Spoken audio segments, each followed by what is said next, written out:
Hello students, how are you? I hope you all are good. Welcome back in our social studies classes. Today we are going to discuss class 8th book Understanding Social Studies from Core Publication. So student, today we are going to discuss Geography chapter number 1 Resource Type and Development. आइए start करते हैं अपने chapter को. So first topic is resource. What is the meaning of resource? Resource होता क्या है? आइए देखते हैं. तो nature has provide us with the number of things. Nature हमें बहुत सारी चीजें प्रोवाइड कराता है, जिसमें से क्या है? Minerals, rocks, mountain, forest and animals. इन सब मिला के हम क्या कहेंगे? These all are example of resources. We use these gifts of nature to fulfil our need. ये सब किस लिए है? इन 3 चीजों से हमारी जो डेली की जरूरत की जो चीजें होती है वो फुलफिल होती है, नीड्स कंप्लीट होती है. Any material of the environment needed by human being to satisfy their needs is called resource. तो ऐसी जो भी चीज़ है एनवायरमेंट में प्रेजेंट है, जो भी रिसोर्स प्रेजेंट है, जो हमारी ह्यूमन बींग्स की नीड को फुलफिल करता है, उसे क्या बोलते हैं? हम रिसोर्स बोलते हैं. Resources have 3 main character. Resource के 3 अलग अलग कैरेक्टर है. पहला यूटिलिटी, दूसरा limited availability and third potential for depletion and और कंजप्शन. मतलब ये अगर हम बात करें कैरेक्टर की तो 3. यूटिलिटी मतलब जो हमारी नीड्स को फुलफिल करता है, लिमिटेड अवेलेबिलिटी हर चीज हमारे पास क्या है? एक लिमिटेड फॉर्म में है, और थर्ड क्या? पोटेंशियल, क्या हम उसको कितने अच्छे से यूज कर पा रहे हैं या नहीं कर पा रहे हैं. Resources have been variously categorised as biotic versus abiotic. Resources को भी हमने कैटेगराइज करा क्या? बायोटिक मतलब जो लिविंग थिंग है, और नॉन बायोटिक क्या? Non living things. फिर renewable versus non renewable. Renewable मतलब जिसको हम दोबारा जनरेट कर सकते हैं, नॉन रिन्यूएबल जिसको हम दोबारा जनरेट नहीं कर सकते. फिर पोटेंशियल के बेसिस पे पोटेंशियल वर्सेस एक्चुअल. पोटेंशियल मतलब जो हमारे अंदर जो हमारे रिसोर्सेज है पर हम उसका अभी तक यूज नहीं करना सीखे हैं या फिर हम अभी यूज नहीं कर पा रहे. और एक्चुअल रिसोर्स मतलब जो है और हम उसको एक्चुअली में रियल में यूज कर भी पा रहे हैं. Along with more elaborated classification. उसके बाद क्या है? क्लासिफिकेशन भी अलग अलग है. We need air to breathe. हमारे को क्या चाहिए? हवा चाहिए. किस लिए? सांस लेने के लिए, ब्रीथ करने के लिए. वाटर टू ड्रिंक, फिर हमें पीने के लिए पानी चाहिए. एंड सॉइल टू ग्रो, और सॉइल यानी जो मिट्टी है उससे क्या करते हैं? हम क्रॉप्स को ग्रो करते हैं. In the same way sunshine, forest, उसी तरह में जो सनशाइन है वो जरूरी है, फॉरेस्ट जरूरी है, मिनरल जरूरी है, etcetera are useful to human being. ये सभी चीजें क्या है? ह्यूमन बीइंग के लिए बहुत जरूरी है. These gifts of nature satisfy human needs. और ये जो गिफ्ट्स ऑफ नेचर यानी जो चीजें हमें नेचर से प्रोवाइडेड होती है, ये क्या करते हैं? ह्यूमन बीइंग्स की नीड को सेटिस्फाई करते हैं. They are known as natural resources. जो हमें डायरेक्टली चीजें नेचर से मिलती हैं, जो हमारी नीड्स को फुलफिल करते हैं, उन्हें क्या बोलते हैं हम? Natural resources. A natural resource is any gift of nature that satisfy human need. यानी कि नेचुरल रिसोर्स क्या है? वो कुछ भी चीज जो ह्यूमन बीइंग की नीड्स को फुलफिल करता है. From a human perspective, a natural resource is anything obtained from the environment to satisfy human need and wants. तो अकॉर्डिंग टू अगर बात करें ह्यूमन बींग्स के प्रोस्पेक्टिव से, तो नेचुरल रिसोर्सेज क्या है? नेचुरल वो सारे रिसोर्सेज हैं जो ह्यूमन बीइंग की नीड को सेटिस्फाई करते हैं. और वो चीज़ें हमें जो रिसोर्स कहाँ से मिलते हैं? We get the resources from the nature itself. From a broader biological or ecological perspective, a resource satisfy the need of a living organism. अगर हम बात करें ecological perspective से, तो जो living organism है, they are fulfilling the needs of the people. They are also called as a resource. When human beings find a material useful and attach some value to it, the material become a resource. Human being के according कुछ भी चीज, right, कोई सा भी material जो useful है, फिर जिसकी कोई value है, जिस मटेरियल की वैल्यू, उसको ह्यूमन बीइंग क्या करता है? ह्यूमन बीइंग उसको क्या बोलता है? रिसोर्स बोलता है. जैसे स्टाइलर है, ये मेरी नीड को फुलफिल कर रहा है, ठीक है, मैं आपकी नीड को फुलफिल कर रहा हूं, तो I am also be part of resource.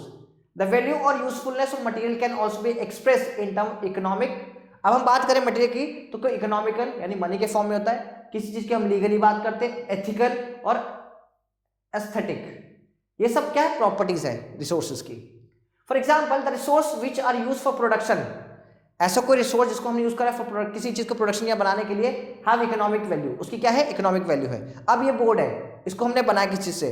तो पैसों से बना, मनी से बना, तो क्या हो गया? इसकी कोई क्या है? ये एक इकोनॉमिक वैल्यू है. Air is natural resource. Air, हवा क्या है? नेचुरल रिसोर्स है. And we use air to keep alive. और हमारे लिए एयर क्यों जरूरी है? जिंदा रहने के लिए. Impure air is harmful for health. उसी में अगर हम बात करें इम्प्योर एयर की, वो भी तो एयर है, बट उसकी कोई वैल्यू नहीं है क्योंकि वो हमें नुकसान पहुंचा रही है. Clean air act as an example of legal value. तो जो क्लीन एयर है वो किसकी बात है करता है, वो करता है एक लीगल वैल्यू की। Forest, river, mountain, lakes etcetera are aesthetical value attach to them. मतलब फॉरेस्ट, रिवर और माउंटेन, लेक ये सब क्या है, इनकी वैल्यू हम मेजर नहीं कर सकते। क्यों? क्योंकि हर जगह की अलग वैल्यू होती है। रिवर को हमने कैसे दिया, रिवर इतने पैसों की है या इसकी इतनी वैल्यू नहीं, ये सब तो वो क्या है जिसकी वैल्यू को हम मेजर ना कर सकें। The responsibility of to preserve our natural park is an example of ethical value. अब हमें पता है कि रिवर है, रिवर हमारे लिए बहुत इंपॉर्टेंट है, अब उस रिवर को साफ करना है तो क्या हो गया, वो एथिकल वैल्यू है। अब फॉरेस्ट है, फॉरेस्ट हमारे लिए टोटल बहुत ज्यादा इंपॉर्टेंट है, राइट। तो हमें फॉरेस्ट को क्या कर रखना है, बचा कर रखना है, पेड़ पौधों को हमें ग्रो करना है, तो ये क्या है, ये सब हमारी ethical values. Human needs and desires are not uniform and static throughout the world. जो ह्यूमन की नीड है वो क्या है, नॉट यूनिफॉर्म, एक जैसी नहीं रहती, और स्टैटिक भी नहीं है, मतलब एक जैसी नहीं होती, ना कभी कभी फुलफिल होती है। A developed society has more need and desire than a developing country. तो जो डेवलप्ड कंट्रीज होती है, डेवलप्ड सोसाइटी है, वहां पे ज्यादा नीड होते हैं किसकी, रिसोर्सेज की, अगर हम बात करें डेवलपिंग सोसाइटी से। People living in a developed society consume highly processed food item. हम जो बात करते हैं डेवलप्ड नेशन की, राइट, जिसके पास ऑलमोस्ट सभी चीजें हैं, उनके पास जो फूड होता है वो भी हाईली प्रोसेस्ड वाला होता है, बहुत ही मतलब अलग ही टाइप का होता है। सच एज एनिमल प्रोडक्ट, जो एनिमल्स के प्रोडक्ट्स होते हैं वो बहुत हाई क्वालिटी के होते हैं। चॉकलेट्स होती हैं, चीज, frozen vegetable and timed fruits. तो ये सब क्या है, ये सब उनके रिसोर्स है। India is a developing country. India किसका एग्जांपल है, डेवलपिंग कंट्री का। A large number of the people living here consume chapati और rice with dal and vegetable. जो इंडिया में है तो मोस्टली क्या, हमारा प्रोसेस फूड नहीं होता, हम खुद बनाते हैं, जैसे चपाती बना ली, राइस बना लिया, ठीक है, ये सब हम उसको कंज्यूम करते हैं। These food items needs not undergo hard processing.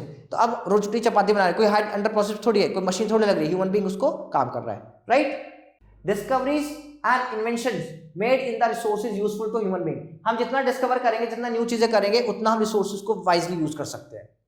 There were vast plans across the continent, but without resources value because man did not know how to cultivate plants.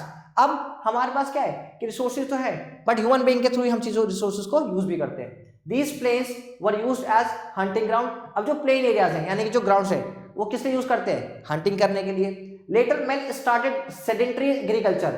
He started farming at a fixed place instead of moving from one place to another place. उसके बाद human being ने क्या start कर दिया, agriculture, खेती करना, फिर रुकना शुरू कर दिया। ऐसे करके ह्यूमन सिविलाइजेशन का डेवलपमेंट हुआ।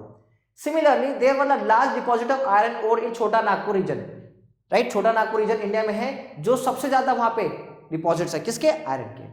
But these resources get resource value when the first iron and steel plant in India was set up in this region.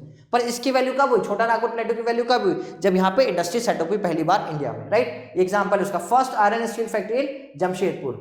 अब यहाँ पे हमारे पास टाइप्स ऑफ रिसोर्सेज, क्या हमारे पास टाइप ऑफ रिसोर्सेज। तो कैसे उन्होंने कितने टाइप में डिवाइड किया है, 3 टाइप में। पहला नेचुरल, दूसरा ह्यूमन, तीसरा मैन-मेड रिसोर्सेज। आइए देखते हैं, पहले हमारे पास है नेचुरल रिसोर्सेज। जैसे पता चल रहा है that resources getting from the nature is called natural resources। देखते हैं, natural resources are obtained from nature। किससे मिल रहा है हमें, नेचर से मिल रहा है। and are useful to man, और जो ह्यूमन बीइंग के लिए यूजफुल होता है। people do not make natural sources but often collect them for use। क्या human being not making natural sources, human being natural source नहीं बनाता, बट हम कलेक्ट करते हैं नेचर से अपने यूज की चीजें। Air, mineral, water, soil, trees, wildlife are example of natural resources. Why these are the natural resources? Because all the things getting from the nature। यहाँ पे किसी भी ह्यूमन बीइंग ने सॉइल को जनरेट नहीं किया, पानी नहीं बनाया, मिनरल नहीं बनाए, ये सब खुद ब खुद बने। तो ये क्या है, नेचुरल रिसोर्सेज के एग्जाम्पल है। Natural resources are not uniform throughout the world. हर जगह सेम नहीं है, कहीं पे कुछ चीज ज्यादा है तो कहीं पे कुछ चीज ज्यादा है, कहीं पे कुछ नहीं है तो कहीं पे कुछ है। जैसे फॉर एग्जाम्पल सऊदी अरेबिया, वहां पे रिवर नेचुरल नहीं है, इंडिया में है। वहां पे पेट्रोल बहुत ज्यादा है, इंडिया में उतना पेट्रोल नहीं है। तो ये सब डिफरेंट है। Different area have different resources. Resource can be categorized on the basis of origin. तो हमने उसको कैटेगराइज कर दिया ओरिजिन के बेसिस पे, कैसे, एक biotic, abiotic, right, living thing और नॉन लिविंग थिंग वाला। पोटेंशियल और एक्चुअल। पोटेंशियल मतलब हमारे पास है बट उसको अभी हम यूज नहीं कर पा रहे। एक्चुअली में एक्चुअल रिसोर्स कौन से जो हमारे पास है और हम उसको कन्वर्ट कर पा रहे हैं एज अ रिसोर्स। आइए देखते हैं सबसे पहले बायोटिक रिसोर्सेज को। Biotic resources are obtained from biosphere, zone of life on the earth, right. Forest and their products, animals, birds and their products, fish and other marine organisms are most example। तो जो biotic resources है उस ये क्या है, biotic resource मतलब जो भी चीजें बायोस्फीयर में प्रेजेंट है मतलब जो अर्थ के ऊपर है वो सब क्या है, बायोटिक रिसोर्सेज। उसमें एग्जांपल फॉरेस्ट आ गया, एनिमल्स आ गए, बर्ड्स, ये सब क्या है जिसके अंदर लिविंग थिंग्स हैं, they are called as biotic resources. Minerals such as coal and petroleum are sometimes included in a category because they were formed from fossilized organic matter through over long period of time। अब कोई कहेगा mineral के अंदर में तो कुछ नहीं है, बट मिनरल और जो पेट्रोलियम बने हुए हैं, जैसे कोल एंड पेट्रोलियम जो बने हुए हैं, कभी ना कभी तो वो फॉसिलाइज मतलब जो कुछ भी चीज़ें, ह्यूमन बीइंग हो गए, एनिमल्स हो गए, वो सब उनकी डेथ हो गई, फिर वो बरीड हो गए, दब गए, उसके बाद लेयर टू लेयर जल्दी चले गए। तो जो फॉसिल्स है या जो मिनरल्स हैं, ये किससे बन रहे हैं, फॉसिल से तो बन रहे हैं। और वो क्या थी, वो एक ऑर्गेनिक मैटर था, इसलिए उसको किस में कन्वर्ट करते हैं, बायोटिक रिसोर्सेज में। नेक्स्ट है क्या, abiotic resources. Abiotic resources comprising non living things, for example land, water, air, minerals such as gold, iron, copper, ये सब। ये देखो, ये अलग है और ये कोल एंड पेट्रोल अलग है, ठीक है, तो इसलिए इसको यहाँ पे लिया गया। They are generally found within the earth crust. कहाँ मिलते हैं ये, अर्थ क्रस्ट में मिलते हैं। In fact, the mineral like manganese, cobalt, nickel, copper, etc. are continuously being formed in nodule in the ocean floor, but they take much longer time and more than the life of man to be renewed। तो ये जो abiotic resources है ये renewed तो होते हैं, but इनका जो टाइम पीरियड है वो बिलियंस में होता है, वो मिलियंस में होता है। इसीलिए हम कहते हैं कि ये क्या है, ये एबायोटिक रिसोर्सेज है। Natural sources are also categorised based on the stage of development. हम बात करते हैं किसके, डेवलपमेंट के बेस पे, तो वो कौन से, potential and actual resources. Next is potential resources. Potential resources are known to exist, यानी प्रेजेंट है, and may be use in future, मतलब हमारे पास अभी अवेलेबल है और हम उसको कब यूज करेंगे, फ्यूचर में। फॉर एग्जाम्पल पेट्रोलियम में exist in many part of the India. हो सकता है कि इंडिया में बहुत जगह पे क्या पेट्रोल हो, and Kuwait that have sedimentary rocks, but until the time it is actually drilled out and put into use it remain a potential। अब हमें पता है कि हो सकता है कि यहाँ पे सेडिमेंटरी रॉक्स है, तो वहाँ पे बहुत ज़्यादा चांसेस हैं कि वहाँ पे पेट्रोलियम हो सकता है, बट अभी हमने वहाँ इतना दिख नहीं गया है, हमारी पॉसिबिलिटी है। तो ये क्या है, एग्जांपल पोटेंशियल रिसोर्स का। नेक्स्ट में क्या है, actual resources. Actual resources are those resources that have been surveyed, मतलब हमने सर्वे किया है, and the quantity and quality determine, जिसकी क्वांटिटी हमें पता है कितना है और क्वालिटी की किस तरीके का है, किस टाइप का है, are being used in present time. कब यूज करें उसे, प्रेजेंट टाइम में। For example petroleum and natural gas are actively being obtained from the Mumbai High field. तो कहाँ से मिलता है वो, मुंबई हाई फील्ड से हमें वो देखने को मिलता है। The development of an actual resources such as wood processing depend upon the technology availability and the cost involve. अब यहाँ पे क्या है कि देखो मुंबई हाई फील्ड पे हमें क्या मिल रहा है, पेट्रोलियम मिल रहा है। ऐसे ही क्या है, एक्चुअल रिसोर्स के अकॉर्डिंग हम उस चीज़ को प्रोसेस करते हैं, टेक्नोलॉजी लगाते हैं और इन्वेंशन करते हैं, उसके थ्रू हम रिसोर्सेज को यूज कर रहे हैं और उसकी कॉस्ट पर ज़्यादा होती है। The part of the actual resources that can be developed profitably with available technologies called reserve resources। और हमारे पास क्या है, रिसोर्सेज हमारे पास अवेलेबल है, उसमें हमें प्रॉफिट भी हो रहा है, बहुत फायदा हो रहा है, और हमने क्या करा है, हमारे पास टेक्नोलॉजी है उसको यूज करने की, और हमने उसको प्रिजर्व भी कर रखा है, यानी रिजर्व कर रखा है। While the part of that cannot be developed profitably because the lack of technology is called the stock resources। मतलब अभी हमारे पास अवेलेबल तो है, बट हमारे पास टेक्निक नहीं है, ये we don't know how to use that things, तो उसको क्या बोलते हैं हमने, stock resources. Natural resources can be categorized on the basis of renewability. भाई हम उसको दोबारा बना सकते हैं नहीं, उस पर भी हमने रिसोर्स को डिफाइन किया, तो उस पर दो हो गए, renewable and non renewable resources. आइए नेक्स्ट देखते हैं हम नॉन रिन्यूएबल रिसोर्सेज। तो कौन से होते हैं, non renewable resources are formed over a very long geological period. मतलब इसको फॉर्म्ड होने में, बनने में बहुत लंबा समय लगता है। Minerals and fossils are include in this category. तो उसमें मिनरल्स एंड फॉसिल्स इस कैटेगरी में अंदर में आते हैं। Since their rate of formation is extremely slow, जो उनके बनने का प्रोसेस होता है वो बहुत ज्यादा स्लो होता है। They can not be replenished once they are depleted, और वो एक बार बन गए तो वो चीज दोबारा से, वो चीजें कंज्यूम हो गई तो हो गई, यूज हो गई तो हो गई, वो दोबारा नहीं बनेगा, उसके जैसा और बनेगा, पर उसको बनने में बहुत टाइम लगता है। Some abiotic resources such as mineral are continuously being found in nodule in the ocean floor, but they take a much longer period of time more than the life of a man to renew। ऐसी अगर हम बात करें abiotic resource में, तो कुछ ऐसे minerals हैं जो बहुत टाइम लगते हैं, ह्यूमन बीइंग की सिलेक्शन की से भी बहुत पहले के वो प्रोसेस में चल रहे थे, अब जाके बन के तैयार हो, उन्हें दोबारा बनने में बहुत समय लग जाएगा। तो कौन से एग्जाम्पल हो गए वो, नॉन रिन्यूएबल रिसोर्सेज के। नेक्स्ट हमारे पास जो टॉपिक है वो क्या है, renewable resource. Some resources have the capacity to produce and regenerate within a period of time। मतलब हम थोड़े से टाइम पीरियड के अंदर में उसे generate, they are called renewable resources। उसको हम क्या बोलते हैं, renewable resource। All the biotic resources are capable of regenerating themselves over a period of time means क्या लिखा है, they continue to produce and multiply, वो बढ़ता रहता है, चलता रहता है, बनता रहता है, उसमें बहुत लंबा टाइम पीरियड नहीं लगता बनने में, तो वो क्या एग्जाम्पल हो गए, they are the example of renewable resources. अब यहाँ पे कुछ एग्जाम्पल्स हैं, some resources like sunlight, air, wind are called perpetual resources because they are available continuously. तो परपेचुअल रिसोर्सेज कौन से हो गए, जो कंटिन्यू हमारे पास अवेलेबल, जो खत्म ही नहीं होते, जैसे सनलाइट हो गई, राइट, हवा हो गई, पानी हो गया, right, through a limited rate, but उनका जो प्योरिटी का फॉर्म है वो लिमिटेड है थोड़ा। Their quantity is not affected by human consumption, जिसकी क्वांटिटी है ह्यूमन की कंजम्पशन फर्क नहीं पड़ती। Many renewable resources can be depleted by human use, but बहुत सारे renewable resources हैं जो ह्यूमन बीइंग के यूज के बाद डिप्लीट हो गए, खराब हो गए, खत्म हो गए, but may also be replenished and thus maintain a flow, पर उसको भी बनाया जा सकता है और फ्लो में रहता है। Some of these like agriculture crop, ये क्या है, एग्रीकल्चर क्रॉप है, इसको कौन ह्यूमन बीइंग बनाता भी और डिस्ट्रॉय भी करता है, फिर दोबारा जनरेट कर लेता है। Take a short time of renewable, agriculture को करने में ज्यादा टाइम तो लगता, थोड़ा सा टाइम लगता है, बट हम दोबारा जनरेट कर लेते हैं।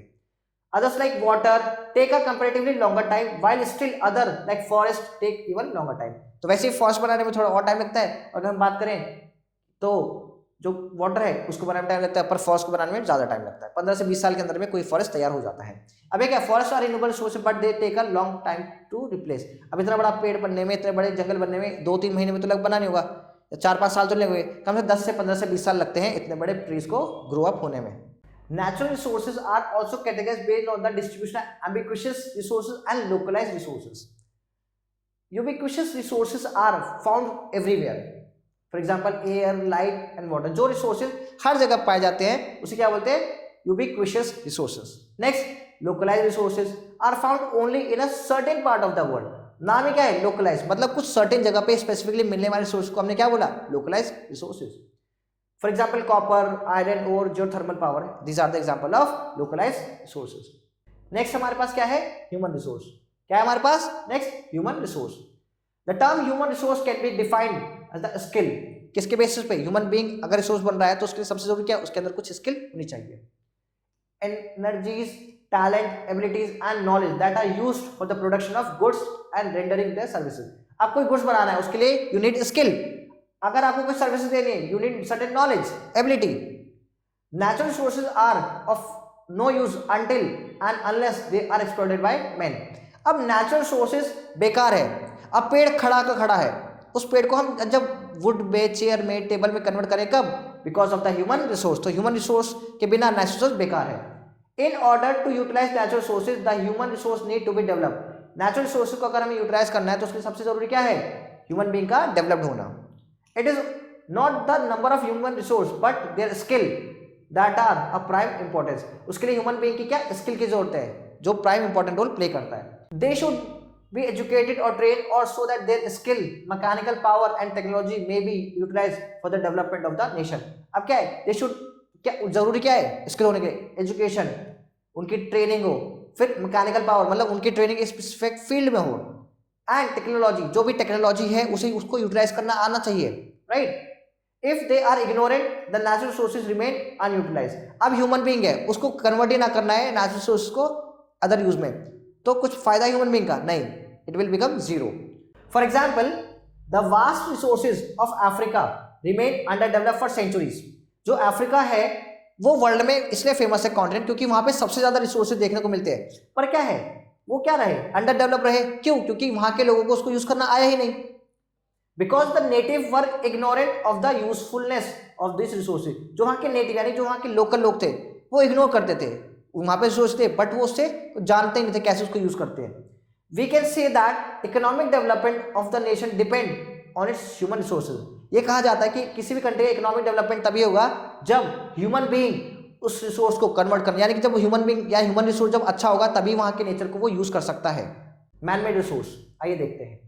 तो man is constantly utilising the physical material of the environment. Human being तो यूज करता है फिजिकल मटेरियल जो हमें दिख रहा है, राइट, माउंटेन, ये वो जो भी चीजें होती है।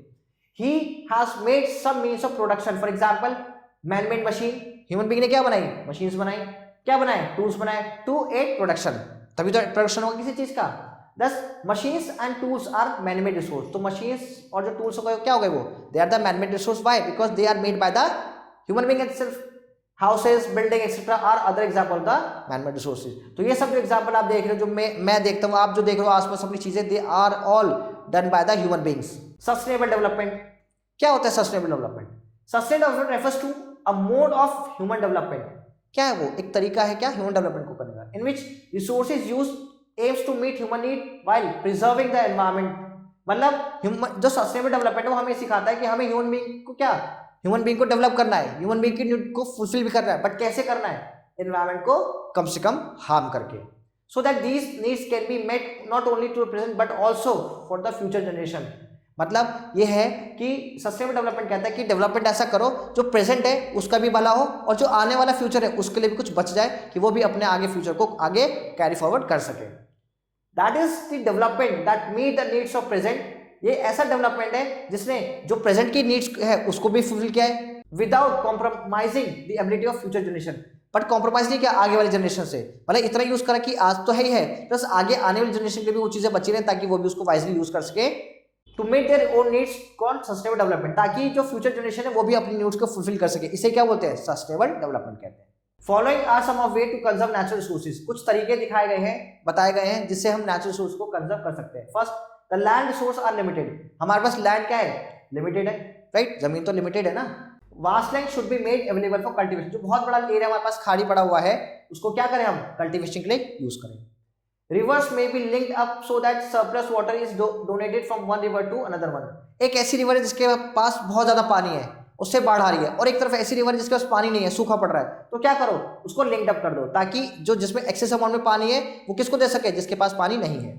Third, waste water from industries and domestic use should be recycle. जो वेस्ट निकल रहा है कहां से? इंडस्ट्री से, उसको रिसाइकिल किया जाए। Deforestation should be balanced bye afforestation, यानी कि जो एक तरफ तो पेड़ को काट रहे हैं, खाली उससे थोड़ी वो काम होगा, कहीं पे पेड़ लगाने भी चाहिए, यानी कि डिफॉरेस्टेशन एफॉरेस्टेशन साथ ब साथ चलता रहे। कहीं अगर आप पेड़ काट रहे हो तो कहीं आप लगाओ भी उसके रिवर्स में। Forest should be protected against encroachment, यानी क्या? जब आप नदी, नाले, डैम या बिल्डिंग्स बना रहे हो तो जो एनक्रोचमेंट हो रहा है फॉरेस्ट का, उससे बचाया जाए, और अगर कहीं हो रहा है तो कहीं और पे वैसे उतने ट्रीज लगाए भी जाए। Wild life should be conserve by creating national parks and sanctuaries. तो वाइल्ड लाइफ को प्रोटेक्ट करो कैसे? नेशनल पार्क्स बना के और बर्ड सेंचुरी या वैसे सेंचुरीज बना के, ताकि वो लोग प्रिजर्व एंड कंजर्व रहे, सेफ रहे। New methods should be devised for utilising ore of lower grade. जो ओर्स होते हैं, राइट, उसको यूज करने का एक वाइज मैनर निकाल जाए ताकि मैक्सिमम से मैक्सिमम उसका यूटिलाइजेशन हो और मिनिमम क्या उसका लॉस हो सके। Losses in transmission and disruption of resources should be reduce. जो लॉस होते हैं, जैसे सपोज है कि किसी चीज को बनाने में पता एक्सप्लॉयटेशन होता है, बट वो एक्सप्लॉयटेशन एक लिमिटेड तक हो, अनलिमिटेड एक्सप्लॉयटेशन ना हो। Substitute of non renewable resources should be invented. जो नॉन रिन्यूएबल रिसोर्स है जैसे फ्यूल हो गया, राइट, कोल, पेट्रोलियम, डीजल, राइट, उसका सब्स्टिट्यूट निकालें ताकि हम उन चीज़ों को कम यूज़ करें, क्योंकि वो एनवायरनमेंट को हार्म भी करती हैं और पोल्यूशन को भी लेके आती हैं। आइए स्टार्ट करते हैं अपनी exercises, right. Tick the correct option है, तो देखते हैं हम सेकंड वाला option. Resource that can be replace is called. अगर हम बात करें कौन सा रिसोर्स रिप्लेस्ड हो सकता है, resource that can be replaced is known as what? Renewable resource. हम दोबारा से ज्वाइन कर सकते हैं। Next, which of this is not an organic resource. अब ऑर्गेनिक रिसोर्स कौन सा नहीं है? ह्यूमन है, सॉइल है, प्लांट है, एनिमल है, कौन सा नहीं है? You have to do yourself. Fourth, wild life can be conserve by protecting soil, creating national parks, protecting water, none of this. अगर वाइल्ड लाइफ हमें बनाना है तो उसके लिए क्या आंसर होगा? Creating national park. ये फर्स्ट और थर्ड आपका होमवर्क है, राइट। नेक्स्ट आते हम अपने फिल इन द ब्लैंक्स पे। Fill in the blanks with an appropriate words. Dash resource belong the non living और फिजिकल एनवायरमेंट। तो कौन सा होगा? नॉन लिविंग वाला, तो अबायोटिक रिसोर्स। आंसर क्या होगा? Abiotic resource belongs to non living और physical environment, right. All necessity of life are provided by. कौन प्रोवाइड करता है? जितनी भी all necessities of life are provided by nature. कौन प्रोवाइड करता है? Nature. Third and fourth is your homework. Next हमारे पास ट्रू फॉल्स है। Development of resources depend on the knowledge acquired by man. तो रिसोर्सेज कितना डेवलप होगा? Yes, this answer is true, क्योंकि भाई ह्यूमन बीइंग ही क्या करते हैं? रिसोर्सेज को यूज करते हैं। Misuse of air and water have lowered their quality, it's true. Human being जितना यूज करेंगे गलत तरीके से तो वो उसकी वैल्यू डिग्रेड होगी। Biotic resources are renewable source, right, या आप खुद करेंगे। On the basis of the origin resources में भी बायोडिग्रेडेबल, ये भी आप खुद करेंगे, और लास्ट वाला भी आप खुद ही करेंगे। तो ये बाकी सब आपका क्या है, होमवर्क है। So students, thank you so much for watching this video. Stay tuned with us for the next video. Thank you so much. Tata, bye bye and take care.